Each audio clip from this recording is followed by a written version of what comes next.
Most people think speed is the ultimate advantage. Learn faster, ship faster, adapt faster. And now with AI, everything moves even quicker. So the common advice is simple: keep up or get left behind. But here's what nobody tells you. The people who win the biggest games in history were never the fastest. They were the most patient. And that changes everything you think you know about succeeding in the age of AI. Let me show you what I mean. In 1997, Jeff Bezos wrote his first letter to Amazon shareholders. Most CEOs would talk about quarterly profits, growth numbers, short-term wins. Bezos did none of that. He wrote 5 words that confused almost everyone. It's all about the long term. Wall Street laughed.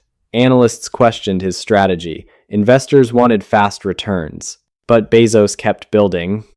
He poured money into infrastructure nobody could see. He accepted losses for years. He said no to short-term profit. Again, and again, and again. 27 years later, Amazon became one of the most valuable companies on Earth. Not because Bezos moved fast, because he refused to play the short game. Now look at Charlie Munger. While most investors were busy trading, chasing hot stocks, reacting to every market move, Munger did something radically different.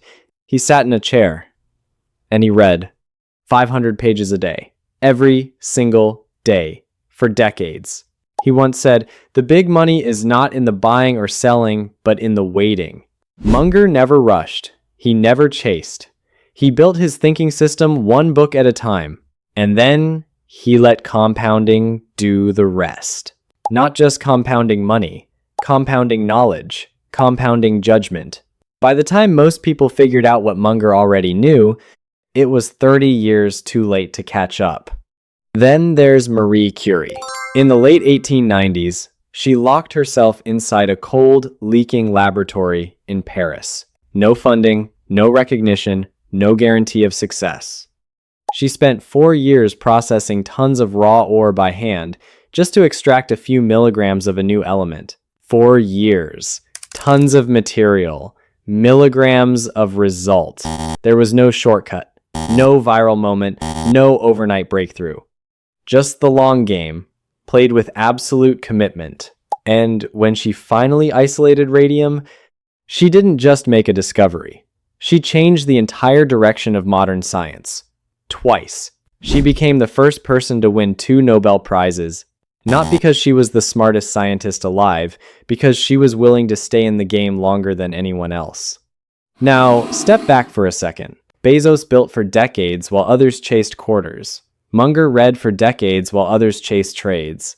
Curie worked for years while others chased recognition. 3 completely different fields. 3 completely different centuries. But the exact same pattern. They didn't win by being faster. They won by playing a game that most people quit before it even starts to pay off. And that pattern is about to matter more than ever. Because in the age of AI, almost everyone is about to make the same mistake. They're going to play the short game as less than #0. 2.5 hash is greater than with the most powerful tools in human history.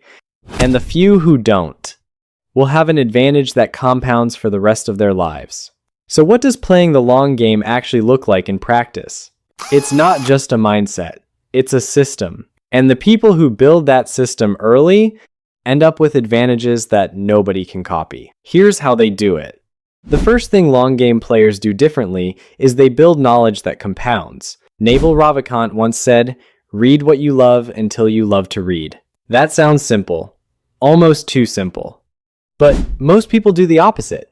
They read what's trending. They read what everyone else is reading. They consume information like fast food. A little bit of everything. A deep understanding of nothing. Now imagine someone who reads 1 book a week in a focused area. That's 52 books a year. 260 books in 5 years. Not scattered across random topics, but stacked in 2 or 3 areas that actually matter to them. That's not just reading. That's building a knowledge base that compounds on itself. Every new book connects to the last one. Every new idea deepens the old ones.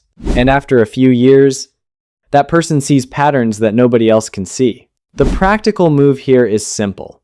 Pick 2 or 3 core areas, give them 30 minutes a day, and stop chasing every new topic that shows up in your feed. The second thing is choosing games with long-term payoffs. Bezos built Amazon around one question: what's not going to change in the next 10 years? Not what's hot right now, not what's trending this quarter. What will still matter a decade from now? His answer was simple. Customers will always want lower prices, faster delivery, more selection. Those things haven't changed in 20 years, and they probably won't change in the next 20 either.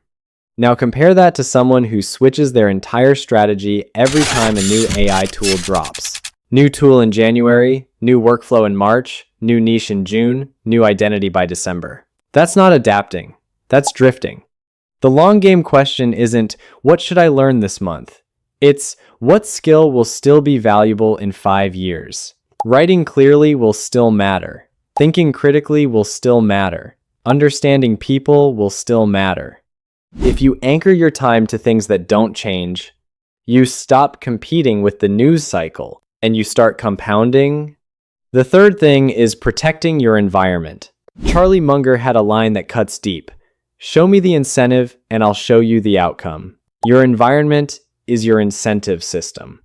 If your phone feeds you 30-second clips all day, your brain optimizes for 30-second thinking. If your social circle talks about what's trending this week, your mind starts thinking in weeks.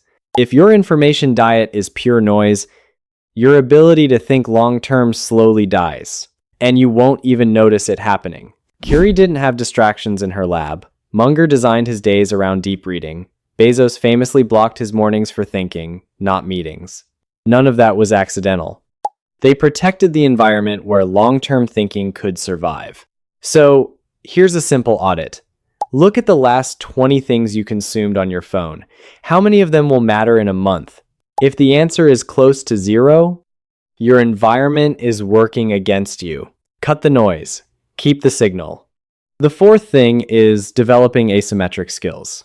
In his book Range, David Epstein studied hundreds of top performers across science, sports, and business. What he found surprised almost everyone. The most successful people weren't deep specialists in one thing. They were people who combined 2 or 3 unusual skills in a way that nobody else did. A scientist who could also write beautifully. An engineer who understood psychology. A programmer who could tell stories. Each skill alone is common, but the combination is rare. And rare combinations are exactly what AI struggles to replace. AI can write, AI can code, AI can analyze data, but a person who can do all 3 and connect them with human judgment, that's an asymmetric advantage. Don't just go deep in one thing. Build a unique combination that only you have. That's not a skill, that's a moat. The fifth thing is practicing strategic patience. Remember Marie Curie. 4 years of grinding work for a few milligrams of discovery. Most people would have quit in month 6. And that's exactly the point. Research on habit formation and skill mastery shows the same curve over and over again. Progress is invisible for a long time, then it compounds suddenly. Most people quit during the invisible phase. They expect results in 90 days. They set goals for 1 quarter. They measure themselves week by week. But compounding doesn't care about your timeline. It follows its own. The people who win the long game don't set 90-day goals. They set 3-year targets. They measure direction, not speed. They track consistency, not intensity. And they understand something that most people never accept. The biggest rewards in life go to those who are willing to wait for them. So let's come back to where we started. Everyone is talking about speed right now. Learn this tool, master that platform, move faster or get replaced. And look, speed has its place. Nobody is saying you should ignore new technology. But speed without direction is just motion. And motion without compounding is just exhaustion. Think about what we've seen. Bezos didn't build Amazon in a quarter. He built it across decades while everyone told him he was losing money. Munger didn't become one of the greatest thinkers by chasing every new idea. He sat in a chair and read the same subjects deeper and deeper until his understanding had no competition. Curie didn't discover radium by moving fast. She discovered it by refusing to stop. Feynman didn't become Feynman by learning everything. He became Feynman by learning fewer things more honestly than anyone around him. None of them played the short game, and none of them were rewarded for speed. They were rewarded for patience that had a system behind it. Now, here's the part that matters for you. We are living in the most distracted era in human history. Every app wants your attention right now. Every algorithm rewards what's fast, what's loud, what's new. AI gives everyone the same tools, the same access, the same starting line, which means the tools are no longer the advantage. The advantage is what you do with your time when nobody is watching. It's the books you read that don't trend on social media. It's the skills you stack that don't have a certification. It's the patience you practice when everyone around you is panicking about the next update. Most people will spend the next 5 years reacting. New tool drops, they react. New trend appears, they pivot. New fear spreads, they panic. React, pivot, panic, repeat. And 5 years from now, they'll be exactly where they started, just more tired. But a small number of people will do something different. They'll pick a direction. They'll build knowledge that stacks. They'll protect their environment. They'll develop skill combinations that no algorithm can replicate. And they'll let time do what time does best. Compound. That's the long game. And in a world that's getting faster every single day, the long game is the only game that actually pays off. So here's the only question that matters. Are you building something that compounds? Or are you just keeping up? Because keeping up is a race with no finish line, but compounding has no ceiling.